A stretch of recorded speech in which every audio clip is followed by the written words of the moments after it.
As an international student here in Austria, I have countless of struggles, even until now. So let's start from the very beginning. When I first arrived here in Austria, I don't know how to navigate, especially using Google Maps. I was in my part-time job and I couldn't continue my video, so let's continue my video. I don't know how to navigate. First reason is I know that I really don't have no sense of direction, and I just realized it here. I have no sense of direction. I always get lost. Second, especially in the university, because I have two universities.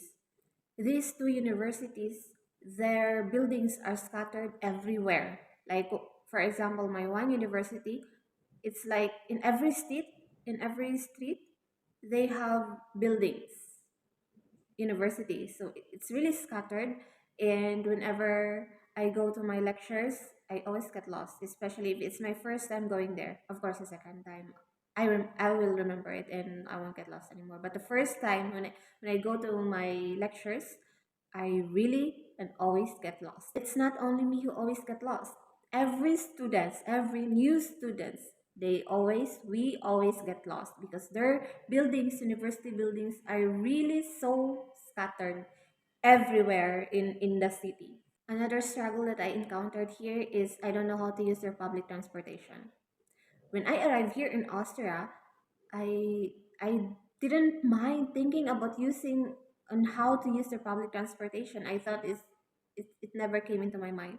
So when I arrived here, I was very shocked because their bus, you don't have to pay money to the bus driver. You just have to buy ticket. Because when you ride the public transportation here, you have to buy a ticket ahead before you ride the bus, tram, or train. And I don't know that because it's not like that in Philippines when you ride a jeepney or bus or buses.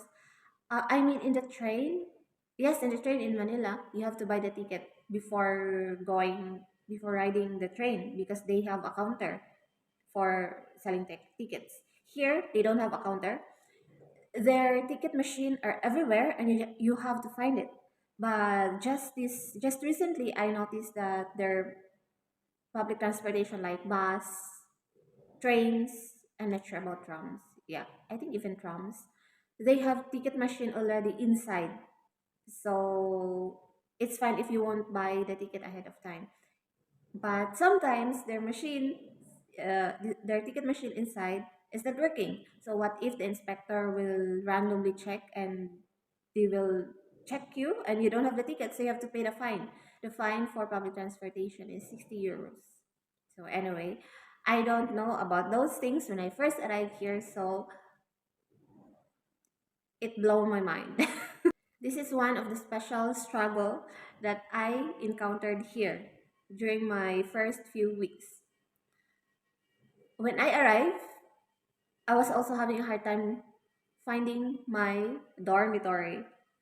Yes, but that's not really the thing.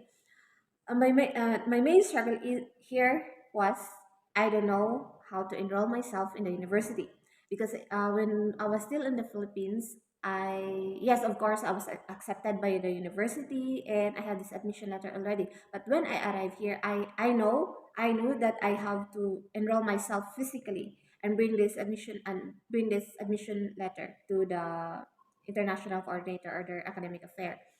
And my problem was I don't know how to do it because when I went to the international office, when I went there, of course I paid the tuition. I showed my original admission letter and showed some of my documents. Yes, I was enrolled, but my problem was I don't know how to enroll to courses, to subjects in Philippines are called courses here. Courses like math, chemistry subject in Philippines, it's called chemistry course here.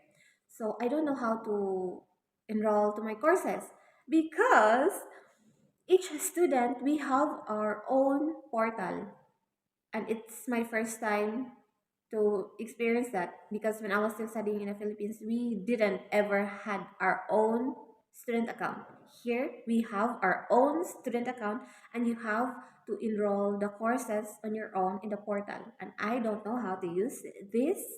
portal account. So I had to ask a lot of people living in my floor and even to the other floors. And take note, I came here on my own, alone, all by myself, so I don't know anyone in here. So it was really very hard for me to enroll myself. Having a hard time enrolling myself in the portal using the student account because I have two university. My course program, my degree program is offered by the two universities. So in these two universities, I have courses. So basically, in these two universities, I have courses. Each university, I have different courses each semester. So I had no problem enrolling to the courses in my main university where I was enrolled. But my problem was this second university because that is not my main university. I had to wait this code. And this code is like an activation code for my portal because I will have another student account again in their university. So right now I have two student account in both university, and that account is different.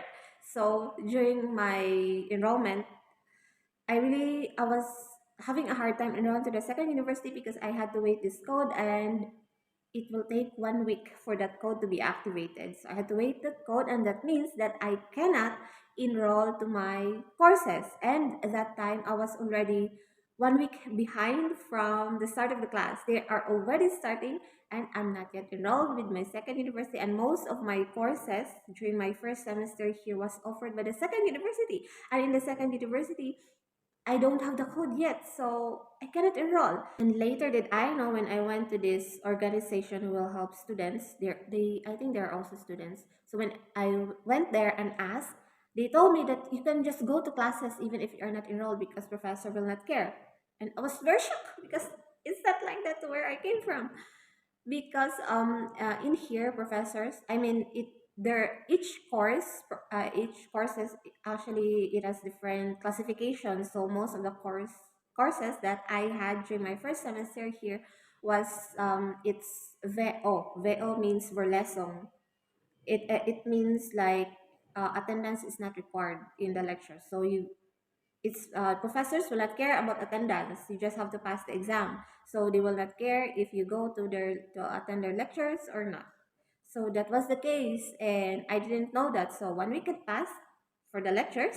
I was not able to go to my lectures, and the second week I was not enrolled yet because my student account was not yet activated with the second university. But I already started going to my lectures, even if I was not yet enrolled. I was late registry. So since I was late, I had to email the professor to open the registration for me that so that I can join their classes. I mean, in my portal, student portal. I also struggled with the food here. I can still remember during my first few days here, breakfast, lunch, dinner, I keep always eating bread. I had some few noodles, candies in my luggage when I went here, but that was not enough. So I didn't even have rice. So I keep eating bread, breakfast, lunch, and dinner for my first few days here because I don't know the food. I don't know the food, and I don't know where are the grocery stores. I also struggled at the exam type here because the exam to where I came from was mostly multiple choice. In here, it's not. It's like 5 questions, 6 questions, and that's it. You have to explain. It's really very different how professors here deliver their exams. Even until now, I'm still having a hard time adjusting to the exam type.